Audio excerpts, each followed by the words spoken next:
Hello, నేను శేషరావు. ప్రస్తుతం ఎవరి దగ్గరైనా డబ్బులు ఉంటే ఎక్కడ పెట్టుబడి పెట్టాలి అనేది ఆలోచిస్తున్నారు. బంగారంలో పెట్టాలా, వెండిలో పెట్టాలా, లేదా రియల్ ఎస్టేట్లో పెట్టాలా, లేదా బిట్కాయిన్ కొనుగోలు చేయాలా? ఇది డబ్బు ఉన్నటువంటి వాళ్ళలో జరుగుతున్నటువంటి చర్చ. దీనిలో రియల్ ఎస్టేట్ విషయంలో భారీగా పెరుగుదల ఉంది. మీరు రియల్ ఎస్టేట్లో పెట్టుబడి పెట్టండి అని చెప్పి కొంతమంది ఈ మధ్యకాలంలో సోషల్ మీడియాలో ఎవరికి వాళ్ళే వీడియోలు పెడుతూ ఉన్నారు. అది స్వేచ్ఛ కాబట్టి సోషల్ మీడియాలో పెడుతున్నారు. కానీ రాయదుర్గంలో పెరిగినటువంటి ఎకరం ధర 177 కోట్లు ఏదైతే ఉందో దాన్ని చూపించి రియల్ ఎస్టేట్ ఏ విధంగా హైప్గా ఉందని చెప్పి చాలామంది బాగా హైప్ చేస్తున్నారు.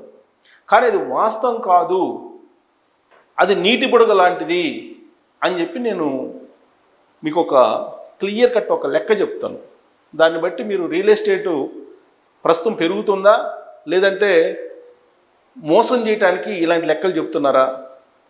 కొంతమంది కావాలని ప్రజలను తప్పుదోవ పట్టించడానికి రియల్ ఎస్టేట్ పెరుగుతుంది, రియల్ ఎస్టేట్లో పెట్టుబడులు పెట్టండి అని చెప్పి చెప్పడానికి సిద్ధపడ్డారు. నేను చెప్తున్న కొన్ని సర్వే సంస్థలు ఉన్నాయి. ఆ సర్వే సంస్థలు రియల్ ఎస్టేట్ పెద్ద సంస్థలు ఏవైతే ఉన్నాయో వాటికి అమ్ముడిపోయి వాళ్ళు రిలీజ్ చేసినటువంటి సర్వేలు అవి. వాస్తవం ఏందని చెప్తున్నా. రాయదుర్గంలో 177 కోట్లు పలికింది కదా ఎకరం. మరి డిమాండ్ లేకపోతే అంత రేట్ ఎంత పలుకుతుంది అని చెప్పి మీరు అనొచ్చు. కరెక్ట్గా ఇక్కడే లాజిక్ ఉంది. పులిని చూసి నక్క వాత పెట్టుకుంది అంటారు కదా, ఆ టైప్లో ఆ ధరను కనుక చూసి పక్కనే 300 గజాలు లేదా 200 గజాలు లేదా 1000 గజాలు 500 గజాలకు కనుక మీరు ఆ రేటు పెట్టి కొనుగోలు చేస్తే అసలు మీరు భారీగా ఎలా నష్టపోతారు అనేది నేను మీకు ఎగ్జాక్ట్గా చూపిస్తాను. రాయదుర్గంలో వేలం వేస్తే ఎకరం ఎంత పలికింది? 177 కోట్లు పలికింది. ఎకరం వచ్చేసి మీకు లెక్కలతో సహా చెప్తాను, మీరు ఆలోచించండి. దీన్ని బట్టి ఎంత మభ్య పెడుతున్నారు, ఇన్ని అబద్ధాలు చెప్తున్నారు రియల్ ఎస్టేట్ గురించి హైదరాబాద్లో అనేది మీకు అర్థమవుతుంది. రాయదుర్గంలో ఎకరం వచ్చేసి ఒక ఎకరం వచ్చేసి 177 కోట్లు పలికింది. ఈ రియల్ ఎస్టేట్ బ్రోకర్లు ఎంత మోసం చేస్తున్నారో నేను చెప్తాను మీకు. ఈ 177 కోట్లు అని అంటే చదరపు గజం ఎంత పడుతుంది? చదరపు గజం వచ్చేసి 3,75,000 పడుతుంది. చదరపు గజం వచ్చేసి 3,75,000 పడుతుంది. సో ఇప్పుడు అసలు కథ ఇది. ఇప్పుడు మనకి వీళ్ళు కొన్నటువంటి వాళ్ళు ఎవరు? హై రైజెస్ ప్లాన్ చేసుకున్న వాళ్ళు. జనరల్గా కంపెనీలు అన్నీ కూడా వాళ్ళు యాక్చువల్గా ఫ్లోర్ ఎస్టిమేట్ చేసుకుంటారు. ఫ్లోర్ స్పేస్ ఇండెక్స్ అంటారు దాన్ని. ఈ ఫ్లోర్ స్పేస్ ఇండెక్స్ని బేస్ చేసుకొని వాళ్ళు రేటు పెడుతుంటారు. వీళ్ళు కనీసం దీంట్లో 45 నుంచి 50 అంతస్తులు కడతారు. అంటే వీళ్ళకి పర్మిషన్ ఇచ్చేది ఏంది? ప్రభుత్వం వేలం వేసినటువంటి దానికి మీకు 5 లక్షలు చదరపు అడుగుల నిర్మాణానికి పర్మిషన్ ఇస్తారు. హై రైజ్ బిల్డింగ్లో అంత వస్తుందన్నమాట. 5 లక్షలు 177 కోట్లు పెట్టినటువంటి దాంట్లో మీకు 5 లక్షల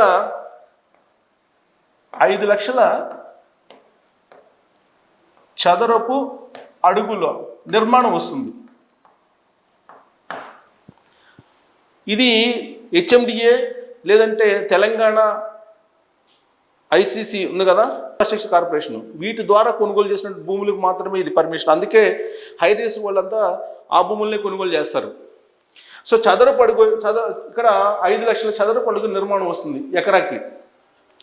దాని నిర్మాణం ఒక ఎస్ఎఫ్టీకి ఎంత పడుతుందో తెలుసా? అంటే ఒక ఎస్ఎఫ్టీ నిర్మాణానికి భూమి ఖర్చు 3,600 ప్లస్ నిర్మాణ ఖర్చులు అంటే ఒక ఆల్మోస్ట్ 1,500 వేసుకోండి. 1,500 వేసుకున్నా కానీ లేదా 1,400 వేసుకున్నా ఎంత అవుతుంది? 5,100 రూపాయలు అవుతుంది ఎస్ఎఫ్టీకి వాళ్ళకి పడే ఖర్చు. ఇంకా వాళ్ళు లాభం వాళ్ళు 10,000 తక్కువ ఇవ్వరు, 10, 12,000, 15,000 కన్నా తక్కువ ఇవ్వరు వాళ్ళు. దీని మీద ఎంత వచ్చినా వాళ్ళకి లాభమే. ఇది హై రైజెస్ లెక్క. ఒక ఎస్ఎఫ్టీకి ఒక చదరపు అడుగుకి వాళ్ళకి పడేటువంటి కాస్ట్ ఇది. వాళ్ళకి 5 లక్షలు, ఒక ఎకరాకి వచ్చేసి 5 లక్షల చదరపు అడుగుల నిర్మాణం వస్తుంది. చదరపు అడుగులు ఒక 5 లక్షల చదరపు అడుగుల నిర్మాణం వస్తుంది. అంటే ఒక చదరపు అడుగుకి భూమి వాల్యూ 3600 ప్లస్ నిర్మాణ ఖర్చు 1500 వేసుకుంటే 5100. ఇంకా అదనంగా వేసుకున్నా కానీ ఎంత వేస్తారు? దాని లాభం ఇంకా ఎంత వేసుకున్నా అది లాభమే. అదే మీరు ఆ పక్కన ఉండేటువంటి స్థలం పక్కన మీరు కనుక గజం 3,75,000 కదా ఇది పడింది. ఈ 3,75,000 లెక్కన కనుక మీరు ఒక 1000 గజాల స్థలం కొన్నారనుకోండి, 1000 గజాల స్థలం కొన్నారనుకోండి, సపోజ్ 1000 గజాల స్థలం కొంటే ఎంత అవుతుంది? ఈ 1000 గజాల తరం 37,50,00,000 అవుతుంది. 37 కోట్లు. ఇది 1000 గజాలు కొంటే కనుక ఈ 1000 గజాల్లో మీకు పార్కింగ్ పోను కేవలం 5 అంతస్తుల భవనానికి 5 అంతస్తులకి పర్మిషన్ ఇస్తారు. అంటే గరిష్టంగా మీకు ఎంత ఇస్తారు తెలుసా? గరిష్టంగా నిర్మాణ ఎంత వస్తుంది తెలుసా? గరిష్టంగా ఎంత బాగా నిర్మించినా కానీ గరిష్టంగా మీకు 24,000 చదరపు అడుగులు వస్తుంది. ఇక్కడ చదరపు అడుగులు ఎంత వస్తుంది? 24,000 చదరపు అడుగులు వస్తుంది. అదే ఇక్కడ 5 లక్షల చదరపు అడుగులు ఒక ఎకరాకు వస్తుంది. ఇక్కడ మీరు 1000 గజాలు కొంటే ఇక్కడ మీకు 24,000 చదరపు అడుగుల నిర్మాణం వస్తుంది. ఈ లెక్కన అంటే ఒక చదరపు అడుగు వచ్చేసి ఎంత పడుతుంది మీకు నిర్మాణ ఖర్చు? ఒక చదరపు అడుగు ఈ లెక్క వేసుకుంటే ఒక చదరపు అడుగుకి నిర్మాణ ఖర్చు వచ్చేసి 15,625. ఇది ఒక భూమి రేటే.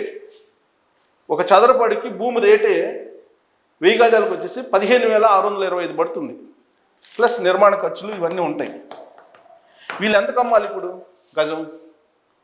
అంత అమ్ముకోగలరా వీళ్ళు? 1000 గజాలు కొనుక్కొని ఒక 5 అంతస్తులు వేసి వాళ్ళు అమ్ముకోగలరా ఆ రేటుకి?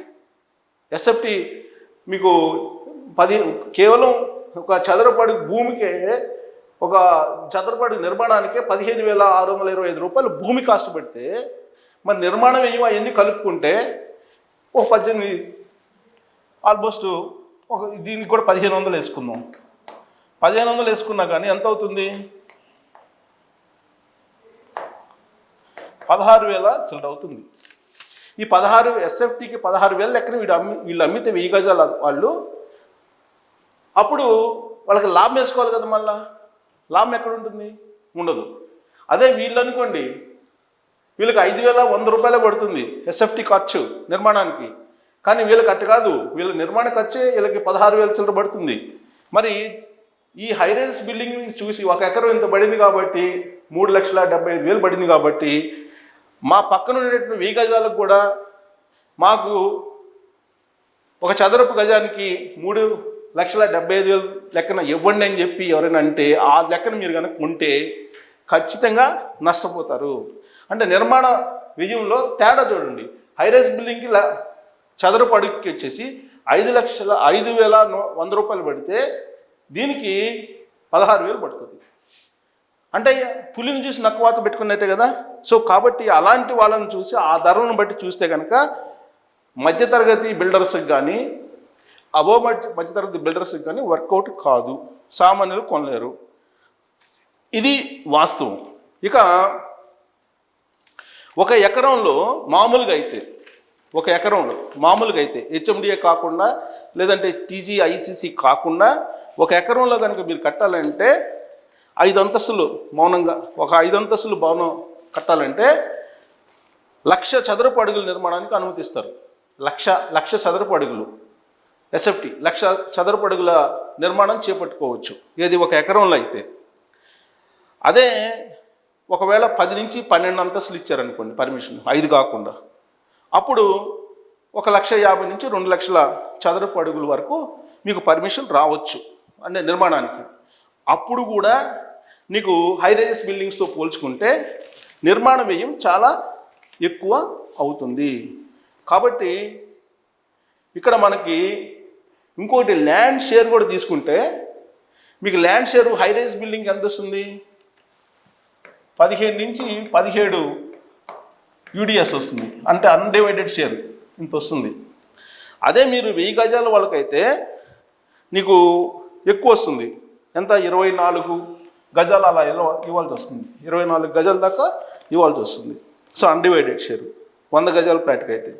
సో ఇది కోకాపేటలో నిర్మిస్తున్నటువంటి హైరైజ్ బిల్డింగ్స్ ఏవైతే ఉన్నాయో నియోపోలిస్ లాంటివి, అవి ఎకరాకు వచ్చేసి 5 లక్షల ఎస్ఎఫ్టీ నిర్మాణం చేపడుతున్నాయి. అంటే నిర్మాణం ఏరియా నేను చెప్పేది. అదే ఎకరాకు వచ్చేసి మామూలుగా ఎకరాకి 4,848 చదరపు గజాలు ఉంటుంది. ఒక ఎకరా అంటే విస్తీర్ణం ఎంత? ఒక ఎకరాకి 4,848 చదరపు గజాలు. గజాల కింద చేసుకుంటే ఇది లెక్క. ఒక ఎకరానికి ఇన్ని చదరపు గజాలు వస్తుంది. ఇన్ని చదరపు గజాలు వచ్చినప్పుడు 5 లక్షల చదరపు అడుగుల నిర్మాణానికి అనుమతి వస్తుంది హైరైజెస్ వాటికైతే. అంటే ఒక చదరపు గజానికి ఎంత వస్తుంది తెలుసా? హైరైజ్ చేస్తే ఒక చదరపు గజానికి వచ్చేసి ఎంత వస్తుంది? 100 చదరపు అడుగుల నిర్మాణం వస్తుంది. ఇది ఒక చదరపు గజానికి, ఏది హైరైజెస్ అయితే. మీకు అదే కనుక 1000 గజాల్లో ఉంటే మీకు అంత రాదు. సో దాంతో నష్టపోతారు. ఇక్కడ చూడండి, ఒక చదరపు గజానికి 1000 చదరపు అడుగుల నిర్మాణం చేపట్టచ్చు హైరైజెస్ అయితే. అదే మీకు ఒక 1000 గజాలు అయితే కనుక ఒక చదరపు గజానికి మీకు 24 చదరపు అడుగుల నిర్మాణమే చేపడతారు. అంతవరకే చేపట్టగలరు. అంటే 4వ వంతు నిర్మాణం విస్తీర్ణమే మీకు వస్తుంది. అందుకే మీరు హైరైజెస్ వాళ్ళు ఇంత రేటు పెట్టారు కాబట్టి పక్కన భూముల రేటు కూడా అంతే ఉన్నాయని చెప్పి మీరు భావించి ఆ స్థలాల్ని కొంటే మీరు నిండా మునిగిపోయినట్టే. నేను చెప్తున్నాను కదా, సింపుల్. ఈ లెక్క అంతా తీసేసినా కానీ ఇప్పుడు ఒక ఎకరం వచ్చేసి 4,848 చదరపు అడుగుల గజాలండి. ఇది 177 కోట్లు పలికింది కదా. ఈ చదరపు గజానికి 1000 చదరపు అడుగుల నిర్మాణం వస్తుంది. ఎస్ఎఫ్టీ 100 ఎస్ఎఫ్టీ నిర్మాణం వస్తుంది హైరైజెస్ వాటికి. అదే మీరు ఒక 1000 గజాల్లో స్థలం కొని ఈ రేటుకి మీరు కట్టాలంటే ఒక చదరపు గజానికి మీకు 24 ఎస్ఎఫ్టీ మాత్రమే నిర్మాణం వస్తుంది. ఇక్కడ 100 ఎస్ఎఫ్టీ నిర్మాణం వస్తుంది, మీకు 24 ఎస్ఎఫ్టీ వస్తుంది. అంటే 4వ వంతు వస్తుంది మీకు. అంటే ఈ 4వ వంతు అంటే ఇప్పుడు మనకు 175 కోట్లలో 4వ వంతు తీసేయండి. ఇప్పుడు ఎంత పలకాలి? మామూలుగా ఒరిజినల్ కాస్ట్ ఎంత? ఎకరా కాస్ట్ 4,16 అంటే సుమారుగా 44 నుంచి 50 కోట్లు అని చేసుకోండి. సుమారుగా 50 కోట్లు పలకాల్సినటువంటి ఎకరం భూమి ధర హైరైజెస్ వాళ్ళు ప్రభుత్వం కలిసి 177 కోట్లకి దాన్ని డిసైడ్ చేశారు. సో కాబట్టి ఈ నిర్మాణ వ్యయం, మీకు వచ్చేటువంటి స్థలం, ఒక చదరపు గజానికి ఎంత చదరపు అడుగుల నిర్మాణం వస్తుంది, వీటన్నిటిని లెక్కేస్తే హైరైజ్ వాళ్ళతో పోటీ పడితే కనుక 4 గింతలు నష్టపోవాల్సి వస్తుంది మీరు. కాబట్టి ఇది రియల్ ధర కాదు. ఈ రియల్ ధరలో ఈ 175 కోట్లు చెప్పడంలో మోసం ఉంది. ఈ మోసాన్ని మీరు గమనించకుండా గజం 3,75,000 పెట్టి మీరు కొంటే 4 గింతలు నష్టపోతారు మీరు. సో కాబట్టి యాక్చువల్ కాస్ట్ వచ్చేసి 44 నుంచి 50 కోట్లు అది. కానీ హైరైజ్ మోడల్లో కడుతున్నారు కాబట్టి, ప్రభుత్వం పర్మిషన్ ఇస్తున్నాడు కాబట్టి దాని లెక్క అది. వాళ్ళని చూసి కనుక మనం కనుక బోల్తా పడితే నిండా మునిగిపోతాం. అంటే ఇప్పుడు చెప్పండి, హైదరాబాద్లో రియల్ ఎస్టేట్ బాగుందా బాగలేదా? ఇలాంటి పరిస్థితుల్లో బంగారాన్ని కాదని రియల్ ఎస్టేట్లో పెట్టుబడి పెడతారు ఎవరన్నా? బబుల్ లాంటి రియల్ ఎస్టేట్ని చూసి పెట్టుబడి పెడతారా? ఒకవైపు బంగారం ఈ ఏడాది 50% పెరిగింది, వెండి 65% పెరిగింది. మరి ఇలాంటప్పుడు బంగారము వెండి దాంట్లో పెట్టుబడి పెడతారా? ఈ బబుల్లాగా ఉండేటువంటి రియల్ ఎస్టేట్లో పెడతారా? బంగారం కొంటే ఎప్పుడైనా సరే బ్యాంకులో పెట్టుకుని ఇమీడియట్గా డబ్బులు తీసుకొచ్చుకోవచ్చు. ఇప్పుడు 177 కోట్లు పలికింది కాబట్టి హైదరాబాద్లో బ్రహ్మాండంగా ఉంది రియల్ ఎస్టేట్ అని చెప్తున్నటువంటి చాలామంది ఉన్నారు కదా, వాళ్ళని చూసి కనుక మీరు భూములు కొంటే మళ్ళీ అమ్ముకునేదానికి ఎవ్వరు ఉండరు కొనేదానికి, మీరు అమ్మాలంటే. ఇది వాస్తవం రియల్ ఎస్టేట్లో పెడితే. ఇప్పుడు అందుకే డబ్బు ఉన్నటువంటి వాళ్ళు రియల్ ఎస్టేట్లో పెట్టకుండా బంగారం మీద షార్ట్ ఇన్వెస్ట్మెంట్ పెడుతున్నారు. అంటే దీర్ఘకాలికంగా పెట్టకుండా స్వల్పకాలికంగా ఇన్వెస్ట్మెంట్ పెడుతూ ఉన్నారు. దాన్ని ఇమీడియట్గా పెరిగినప్పుడు అమ్ముకుంటున్నారు, దాని మూమెంట్ని బట్టి దాన్ని కొనుగోలు చేస్తున్నారు. అందుకే రియల్ ఎస్టేట్ పడిపోయింది. రియల్ ఎస్టేట్ మీద ఎవరు పెట్టుబడి పెట్టడం లేదు, బంగారం మీదనే పెడుతున్నారు. అది కూడా స్వల్పకాలిక పెట్టుబడి కింద పెడుతున్నారు. దీర్ఘకాలికంగా పెడితే కాక నష్టపోయే అవకాశం ఉందని చెప్పి అంతర్జాతీయ నిపుణులు చెప్తున్నారు, నేను కాదు.